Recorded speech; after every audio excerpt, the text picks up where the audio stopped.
ستاسو د لاسونو په پړقا کې کاروان مومند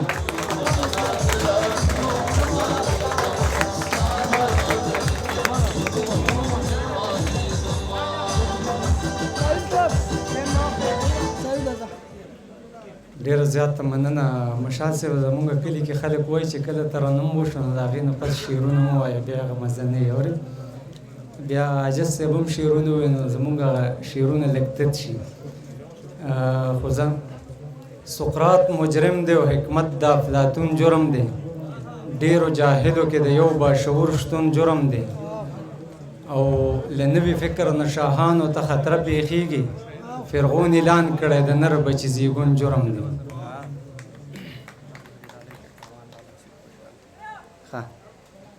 کوم خواته لاړه مقرره فرښته د ډوډۍ، تیر شو بحران په جنګ ځپلې خاریه د ډوډۍ، او چې چا غنم راکړل هغه به راته خدای ښکاره شه، ما به وې دا دی چې چا کړې د واده د ډوډۍ.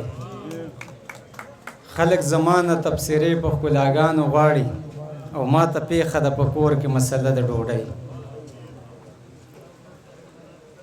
چاته قانون لا د ځنګل د نظام وسم یاد دی، ستاسو به هیر وي ما ته هغه ماښام وسم یاد دی.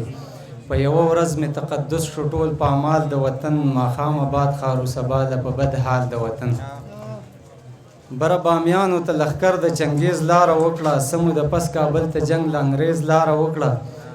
په غلغله مې د منګول قتلیام وسم یاد دی، ستاسو به هیر وي ما ته هغه ماښام وسم یاد.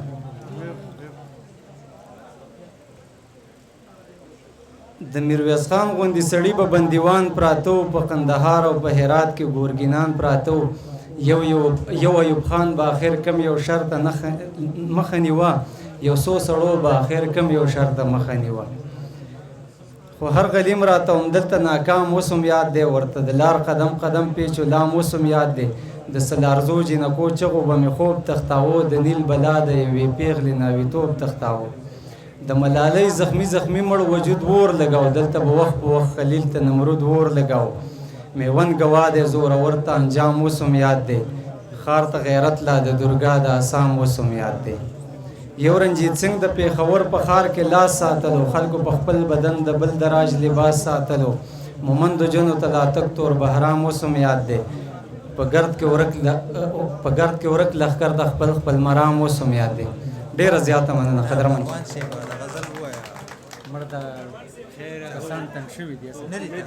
کوم غزل درته